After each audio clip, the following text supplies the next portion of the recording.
ഒരു മന്ത്രിയും നല്ലതല്ല. ഗണേഷ് കുമാർ പുള്ളിയെ സംബന്ധിച്ച് നോക്കുമ്പോൾ പുള്ളി വലിയവനാണ്. പുള്ളിയെ സംബന്ധിച്ചോളം ഒരു ജനങ്ങളെ സംബന്ധിച്ചോളം വളരെ ബുദ്ധിമുട്ടിലാണ്. ഇത് ഗണേശനെ പോലുള്ള ആൾക്കാർ പറയേണ്ട കാര്യമില്ല, ഇത് നമുക്കറിയാമല്ലോ.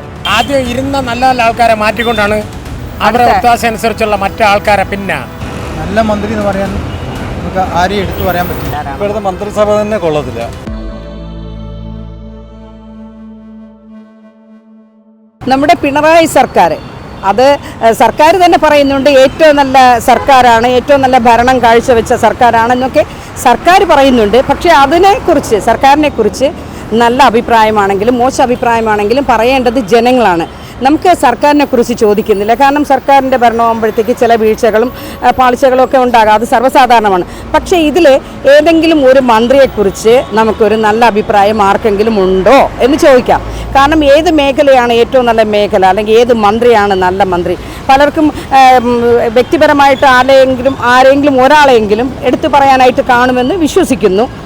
നമുക്കത് ആരെയാണ് അവർ പറയുന്നത്, അല്ലെങ്കിൽ എന്തുകൊണ്ടാണ് പറയുന്നത്, ആരെയൊക്കെയാണ് ഇതിൽ പറയുന്നത്, ഏത് മന്ത്രിമാരെയൊക്കെയാണ് ഇഷ്ടം എന്ന് നമുക്കൊന്ന് സാധാരണക്കാരോടൊന്ന് ചോദിച്ചു നോക്കാം. എന്തായിരിക്കും അവരുടെ അഭിപ്രായം? മന്ത്രിസഭയിൽ ഏറ്റവും നല്ല മന്ത്രി ആരാണെന്നുള്ളതാണ്. ഗണേഷ് കുമാർ. ഗണേഷ് കുമാർ. അതെന്താ കേട്ടോ അങ്ങനെ? ഇപ്പോഴത്തെ മന്ത്രിസഭയിൽ ഏറ്റവും നല്ല മന്ത്രി ആരായിരിക്കും? ഒരു മന്ത്രിയും നല്ലതല്ല. അല്ല. എന്തുകൊണ്ടങ്ങനെ? അവരുടെ എല്ലാവരുടെയും പ്രവർത്തനം വളരെ മോശമാണ്. ഏതൊരു വിഷയം, അവരുമായി ബന്ധപ്പെട്ട ഏതൊരു വിഷയം എടുത്ത് പരിശോധിച്ചാലും ആ വിഷയത്തിൽ അവർ മോശമാണ്. ഉറപ്പാണ്. ഇപ്പോൾ നമ്മുടെ മന്ത്രി ഏറ്റവും നല്ല മന്ത്രി എന്ന് പറയുമ്പോൾ പിണറായി വിജയനാണല്ലോ. നല്ല എല്ലാവർക്കും അറിയപ്പെടുന്നതിൽ മുഖ്യമന്ത്രി.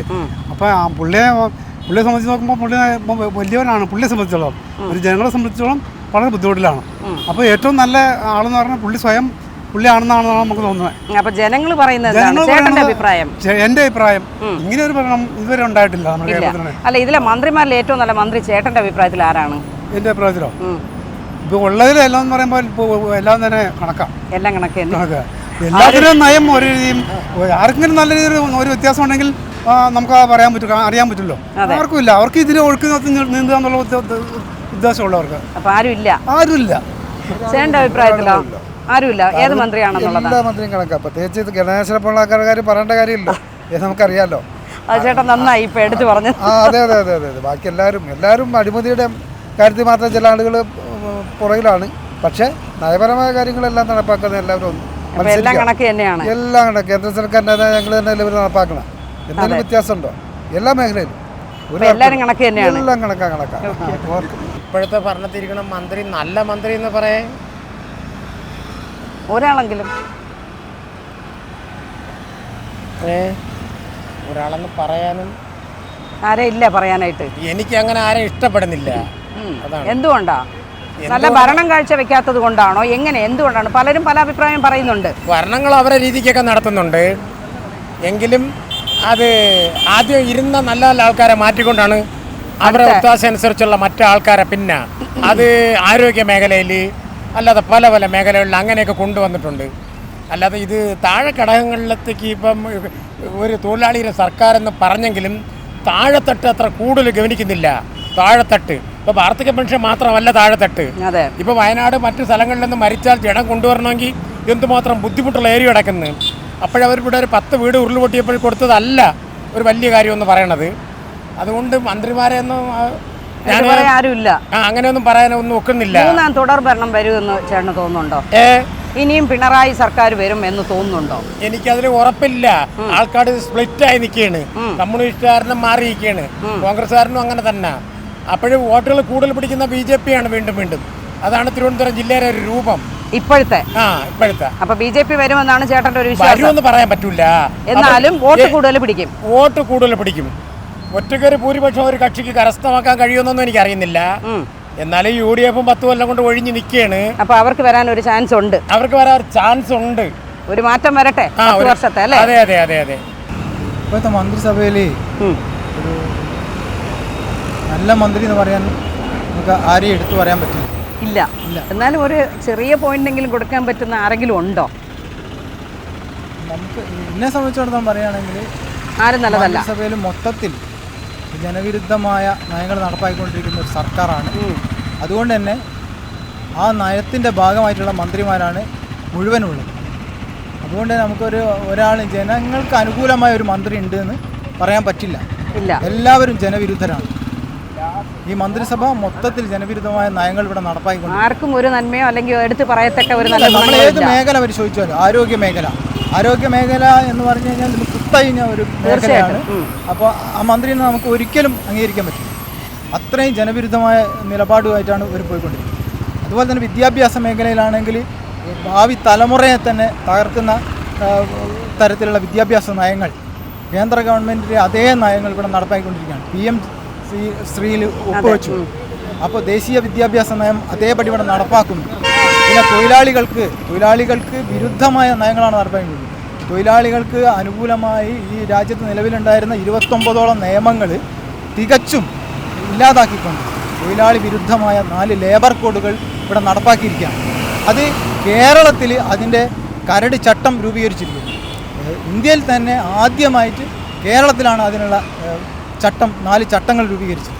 അപ്പോൾ തൊഴിലാളികളുടെ അവകാശങ്ങൾ തീർത്തും എടുത്തു കളയുന്ന ഒരു നയമാണ് ഈ ലേബർ കോഡ്. അപ്പോൾ തൊഴിലാളികൾക്ക് സംഘടിക്കാനുള്ള അവകാശം ഇല്ലാതാക്കുന്ന തരത്തിൽ ഈ നിലവിൽ 100 തൊഴിലാളികളുണ്ടെങ്കിൽ ഒരു 7 തൊഴിലാളികൾ ഒന്നിച്ച് നിന്ന് ഒരു സംഘടന രൂപീകരിക്കായിരുന്നു. പക്ഷേ ഇന്ന് അവിടെ ഒരു മിനിമം ഒരു 100 തൊഴിലാളികളെങ്കിലും ഉണ്ടെങ്കിൽ മാത്രമേ നമുക്ക് ഒരു സംഘടന രൂപീകരിക്കാൻ പറ്റൂ. ഇത് യഥാർത്ഥത്തിൽ സംഘടനാ സ്വാതന്ത്ര്യം ഇല്ലാതാക്കുന്ന ഒരു പരിപാടിയാണ്. അതുപോലെ തന്നെ ഫിക്സഡ് ടേം എംപ്ലോയ്മെൻറ്റ്, ഇത് എന്ന് പറഞ്ഞു കഴിഞ്ഞാൽ പിന്നെ ഒരു നിശ്ചിതകാല തൊഴിൽ, ഇത് സ്ഥിരം തൊഴിൽ ഇല്ലാതാക്കുന്ന ഒരു നടപടിയാണ് ലേബർ കോഡ് കൊണ്ടുവന്നിരിക്കുന്നത്. അപ്പം ഈ ഫിക്സഡ് ടേം എംപ്ലോയ്മെൻറ്റ് എന്ന് പറയുന്നതാണ് കൃത്യമായിട്ടും കേന്ദ്ര ഗവൺമെൻറ് നടക്കുന്ന ലേബർ കോഡിലെ ഒരു പ്രധാനപ്പെട്ട ഒരു സംഗതിയാണ്. ഇത് ഇവിടെ KSRTCയിൽ നടപ്പാക്കുകയാണ്. ഫിക്സഡ് ടേം എംപ്ലോയ്മെൻറ്റ് എന്ന് പറഞ്ഞു കഴിഞ്ഞാൽ KSRTCയുടെ എല്ലാ ഫെസിലിറ്റീസും ഉപയോഗിച്ചുകൊണ്ടാണ് KSIFT എന്ന ഒരു കമ്പനി രൂപീകരിച്ചിരിക്കുന്നത്. അവിടെ ഒരു നിശ്ചിതകാല സമയത്തേക്ക് ഒരു കുറഞ്ഞ വേതനത്തിന് അവിടെ ഡ്രൈവർമാരെയും കണ്ടക്ടർമാരെയൊക്കെ എടുത്തുകൊണ്ട് നിൽക്കുകയാണ്. അപ്പോൾ അവിടെ തൊഴിലില്ലാത്ത ആളുകൾ ഈ കമ്പനിയിൽ പോയി ചേരേണ്ടി വരികയാണ്. കാരണം അവരുടെ ഗതികേട് കൊണ്ടാണ്. അപ്പോൾ ഈ രീതിയിൽ മൊത്തത്തിൽ സർക്കാർ ജനവിരുദ്ധ സർക്കാരാണ്. അപ്പോൾ അതുകൊണ്ട് എത്രയും പെട്ടെന്ന് ഇതിനെതിരെ ഒരു പ്രക്ഷോഭത്തിൻ്റെ ഭാഗത്തേക്ക് മുഴുവൻ ജനങ്ങളും വരിക എന്നുള്ളത് മാത്രമേ പറയാനുള്ളൂ. അല്ലാതെ തെരഞ്ഞെടുപ്പിൽ ഇവർ അടുത്ത 3ാം തുടർഭരണം വരും എന്നൊക്കെ പറയുന്നുണ്ട്. അതിനെക്കുറിച്ച് എന്താണ്? അതിനെക്കുറിച്ച് എന്നെ സംബന്ധിച്ചും പറയുകയാണെങ്കിൽ ജനങ്ങൾ സഹികെട്ടിരിക്കുകയാണ്. കാരണം ജീവിക്കാൻ യാതൊരു സാഹചര്യമില്ലാത്ത അവസ്ഥയിലേക്ക് വിലക്കയറ്റം, ഈ രീതിയിൽ വിലക്കയറ്റം ചരിത്രത്തിലുണ്ടായിട്ടില്ല. അതിനെതിരെ യാതൊരു നടപടിയും, ഫലപ്രദമായ ഒരു നടപടിയും സർക്കാർ സ്വീകരിക്കുന്നില്ല. അപ്പോൾ 3ാം തുടർഭരണം വരില്ല എന്ന് തന്നെയാണ് ഉറച്ച. അങ്ങനെയെങ്കിൽ ആരായിരിക്കും അടുത്ത ഒരു ഭരണത്തിലോട്ട് വരുന്നതെന്ന് ഒരു ഉദ്ദേശം? അടുത്ത ഭരണത്തിൽ എന്ന് പറഞ്ഞാൽ എന്നെ സംബന്ധിച്ചിടത്തോളം ഈ ആര് ഭരണത്തിൽ വന്നാലും ഇവിടെയുള്ള മുതലാളിമാരുടെ താല്പര്യം സംരക്ഷിക്കുക എന്നുള്ളത് മാത്രമാണ് അവരുടെ ലക്ഷ്യം. കാണുന്നില്ല. അതാണ്. അപ്പോൾ ഇവിടെ ഇപ്പോൾ ഈ ഭരണം മാറും. കാരണം ജനങ്ങൾ ഇവർക്കെതിരെയുള്ള ഒരു പ്രതിഷേധ വികാരം ഉണ്ട്. അത് നമ്മൾ കഴിഞ്ഞ തദ്ദേശ തെരഞ്ഞെടുപ്പിൽ നമ്മൾ കണ്ടു. അതേ സംഗതി നിയമസഭാ തെരഞ്ഞെടുപ്പിലും പ്രതിഫലിക്കും. അതുകൊണ്ട് തന്നെ സ്വാഭാവികമായിട്ട് ഇവിടെ ഒരു പ്രതിപക്ഷ പാർട്ടി എന്നുള്ള നിലയ്ക്ക് ചിലപ്പം കോൺഗ്രസ് ആയിരിക്കാം വരാൻ സാധ്യത എന്നാണ് എൻ്റെ അഭിപ്രായം. മാറുക എന്നുള്ളത് ഒരു അനിവാര്യതയാണ്. കാരണം അത് കോൺഗ്രസ് വരുന്നതുകൊണ്ട് മെച്ചമുണ്ടാവുന്നുള്ള ഇതിലൊരു മാറ്റം അനിവാര്യമാണ്. അത് വരിക തന്നെ ചെയ്യും എന്നാണ് എൻ്റെ അഭിപ്രായം. ഇപ്പോഴത്തെ മന്ത്രിസഭ തന്നെ കൊള്ളത്തില്ല. ഒരാൾ പോലും വ്യക്തിപരമായ വിരോധമല്ല, പറഞ്ഞ ജനദ്രോഹികളാണ്. ഈ 10 വർഷം കൊണ്ട് ഈ സർക്കാർ ചെയ്ത മുഴുവനും ജനദ്രോഹ നയങ്ങളാണ്. ഞാനൊരു സാധാരണ പണിയെടുത്ത് ജീവിക്കുന്നതാണ്. ഒരു നയം ഇവർ പറയട്ടെ, ഒരു സാധാരണക്കാർക്ക് വേണ്ടി ഒരു നയം ഈ സർക്കാർ രൂപീകരിച്ചിട്ടില്ല, കേന്ദ്ര സർക്കാരും രൂപീകരിച്ചിട്ടില്ല. സാധാരണ ജനങ്ങൾ നട്ടം തിരിഞ്ഞ് ജീവിക്കുകയാണ്. അതാണ് എൻ്റെ സാധാരണ തൊഴിലാളി എന്നുള്ള എൻ്റെ അഭിപ്രായം. നിങ്ങൾക്കും വേണേൽ പരിശോധിച്ച് നോക്കാം. ഈ സർക്കാർ കയറിയതിന് ശേഷം എന്തെങ്കിലും ഒരു സാധനത്തിന് ഒരു പൈസ കുറച്ചായിട്ട് ഒരു സാധനത്തിൻ്റെ വില ഒരു സാധനത്തിന് ഞങ്ങൾ വില കുറച്ചതെന്ന് പറയാമെങ്കിൽ ഈ സർക്കാർ കേമമാണെന്ന് ഞങ്ങൾ പറയാം. അത്രയുള്ള അഭിപ്രായം. ആർക്ക് പറയാനില്ല. ഇല്ല, ഒരു നന്മയില്ല. ഏറ്റവും നല്ല മന്ത്രി ആരാണ്? അങ്ങനെ ഒറ്റ ഓട്ടത്തിൽ പറയാൻ പറ്റത്തില്ല. കാരണം മന്ത്രി എന്ന രീതിയിൽ അല്ല, ഞാൻ ചോദിച്ചപ്പോൾ ചേട്ടൻ ഞെട്ടിയോ എന്നുള്ളതാണ്. ഞെട്ടിയെന്ന് പറഞ്ഞാൽ അങ്ങനെ ഒരു മന്ത്രി ഇല്ല എന്നുള്ളതാണ്. അതാണ് അതിൻ്റെ ഒരു സത്യാവസ്ഥ. ആരുമില്ല അല്ലേ എടുത്തു പറയാൻ ആരുമില്ല. എല്ലാ മേഖലകളും കണക്കാണ്. അപ്പോൾ 3ാം തുടർഭരണം ഇവർ ആഗ്രഹിക്കുന്നുണ്ടല്ലോ, അത് വരുമെന്ന് തോന്നുന്നുണ്ടോ? ആഗ്രഹിക്കുന്ന ആർക്കും ആഗ്രഹിക്കേണ്ടത് ജനം ആഗ്രഹിക്കണം. ജനമാണ് ആഗ്രഹിക്കേണ്ടത് ആര് വരണമെന്നുള്ളത്. ജനങ്ങൾ ആഗ്രഹിക്കുന്നില്ല. ഇപ്പോൾ മറിച്ച് അവർ വന്നാലും ഇതൊക്കെ മാറ്റി പുതിയൊരു സിസ്റ്റം ഒരിക്കലും ഇല്ല. പക്ഷേ ഒരു ചെറിയ മാറ്റങ്ങളുണ്ടാവും. അതെ. ഇപ്പോൾ നമ്മുടെ ആരോഗ്യ മേഖല അത് വളരെ ആയിട്ടുണ്ട്. അതുപോലെ എല്ലാം വികസനം എന്ന് പറയുന്നത് ഈ വളരെ വലിയ പാലങ്ങൾ പണിഞ്ഞ് വലിയ മുതലാളിമാർക്ക് കാശുണ്ടാക്കാൻ വേണ്ടി ഇപ്പോൾ വയനാട്ടിൽ തന്നെ കോടിക്കണക്കിന് രൂപ കൊടുത്തു. അതിന് കണക്കില്ല, ടെൻഡറില്ല, ഒന്നുമില്ലാതെ അവർ പാലങ്ങൾ പണിയുന്നുണ്ട്. അത് വികസനമല്ല. അത് ജനങ്ങൾക്ക് എന്ത് വികസനമുണ്ടായി? ഇപ്പോൾ വിദ്യാഭ്യാസം ചെയ്തിരിക്കുന്ന കുട്ടികൾക്ക് അവർക്ക് ജോലിയുണ്ടോ? ഇപ്പോൾ 40 വയസ്സോ 50 വയസ്സോ 60 വയസ്സോ കൂട്ടിയിട്ട് കാര്യമില്ല. ഒരു 20, 22, 25 വയസ്സിനകത്ത് ജോലി ഇട്ടെങ്കിലേ ഒരു കുടുംബം ആ നല്ല രീതിയിൽ പോവുള്ളൂ. 50 വയസ്സിൽ കൊണ്ടുവന്ന് ജോലി കൊടുത്തിട്ട് 55-ാമത്തെ വയസ്സിൽ പറഞ്ഞു വിട്ടിട്ട് എന്ത് ചെയ്യാനാണ്? അല്ലേ? നമ്മുടെ ഈ രാജ്യത്ത് അതിനുള്ള സാമ്പത്തികം ഉണ്ട്.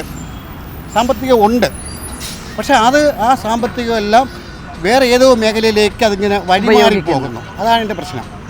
ഇപ്പോൾ എടുത്ത് പറയത്തക്ക മന്ത്രിമാരും ഇല്ല, എടുത്ത് പറയത്തക്ക ഭരണ നേട്ടങ്ങളുമില്ല. ഭരണ നേട്ടങ്ങളൊന്നുമില്ല. നേട്ടം എന്ന് പറയുന്നത് ഈ നിർമ്മാണ മേഖലയിൽ പാലങ്ങളോ അങ്ങനെയൊക്കെ പണി ഇച്ചിരി കൊള്ളാം. പക്ഷെ അതുകൊണ്ട് ഈ നാട്ടിലെ തൊഴിലില്ലായ്മ പരിഹരിക്കുന്നില്ല. ഇപ്പോൾ കുറേ പേർക്ക് നമ്മൾ 3000-4000 കൂട്ടിയതുകൊണ്ട് കാര്യമില്ല. തിരിച്ച് നമ്മൾ ആ പൈസ ഗവൺമെൻറ്റിലേക്ക് വരണമെങ്കിൽ പ്രൊഡക്ഷൻ ഉണ്ടാകണം. തീർച്ചയായിട്ടും. അതെ. ആ പ്രൊഡക്ഷൻ ഉണ്ടെങ്കിലേ ഗവൺമെൻറ്റിലേക്ക് പൈസ തിരിച്ചു വരുള്ളൂ. നിത്യോപയോഗ സാധനങ്ങളെല്ലാം വൻ വിലക്കയറ്റത്തിൽ നിൽക്കുകയാണ്. അത് സ്വാഭാവികമാണ്. കാരണം എന്ന് പറഞ്ഞാൽ അത് നമ്മുടെ മാത്രം വിഷയമല്ല. കേരളത്തിലെ മാത്രം കേരളത്തിൽ ചെയ്യാവുന്ന കാര്യങ്ങളുണ്ട്. പക്ഷെ അതവർ ചെയ്യുന്നില്ല. കേന്ദ്രം എന്താണോ നടപ്പിലാക്കുന്നത് അതിനെ വേറൊരു പേരിൽ ഇവിടെ നടപ്പാക്കുന്നുള്ളേ ഉള്ളൂ. അത്രേ ഉള്ളൂ. കേന്ദ്രം എന്ത് നടപ്പാക്കും? കാരണം ഇപ്പം തന്നെ PM3 എടുക്കാം. അതേപോലെ പിന്നെ ഇവരിപ്പോൾ സമരരംഗത്താണ്, CATU ഉൾപ്പെടെ സമരരംഗത്താണ് ലേബർ കോഡിനെതിരെ. ഈ ലേബർ കോഡ് കേന്ദ്രത്തിൽ വന്നപ്പോൾ തന്നെ അത് അതിനുണ്ട് എല്ലാ സിറ്റുവേഷനും ഉണ്ടാക്കി കൊടുത്തത് ഈ CATUവിൻ്റെ നേതാവ് ഉൾപ്പെടെയാണ് ഇവിടെ. എന്നിട്ട് അവർ ജനങ്ങളുടെ കള്ളം പറയുന്നു. ഒരിക്കലും ഒരു ഇടതുപക്ഷ സർക്കാർ ജനങ്ങളോട് കള്ളം പറയാൻ പാടില്ല. സാധാരണക്കാരുടെ പാർട്ടിയാണ്. അവർ ഇടതുപക്ഷ പ്രസ്ഥാനങ്ങൾ വളർന്നു വന്നത് ആ രീതി തന്നെയാണ്. പക്ഷേ ജനങ്ങളോട് നമ്മൾ കള്ളം പറയാൻ പാടില്ല. കാരണം ജനം പ്രത്യേകിച്ച് കേരളത്തിലെ ജനം എന്ന് പറയുന്നത് അവർ വിവരമുള്ളവരാണ്. അപ്പോൾ ആ വിവരമുള്ളവരടുത്ത് പറയുന്നത് എന്തായിരിക്കണം എന്നൊരു ഇടതുപക്ഷ ഗവൺമെൻറ് ആലോചിക്കണം. ഉറപ്പായിട്ടും അല്ലേ? അതെ, തീർച്ചയായിട്ടും. അപ്പോൾ നമ്മൾ ഇപ്പോൾ തെങ്ങിനും കമുകിനും ഒരേപോലെ ടൈപ്പ് കെട്ടാൻ പാടില്ല. കാരണം നമ്മൾ ഉത്തർപ്രദേശിൽ പറയേണ്ടതല്ല ഇവിടെ. ഇവിടുത്തെ ജനങ്ങൾ കുറച്ച് വിദ്യാഭ്യാസപരമായിട്ട് ലോകകാര്യങ്ങൾ അറിയാമെന്നുള്ളവരാണ്. അപ്പോൾ അവരുടെ മുമ്പ് കള്ളം പറയുമ്പോൾ കുറച്ച് നോക്കിയും കണ്ടും പറയണം.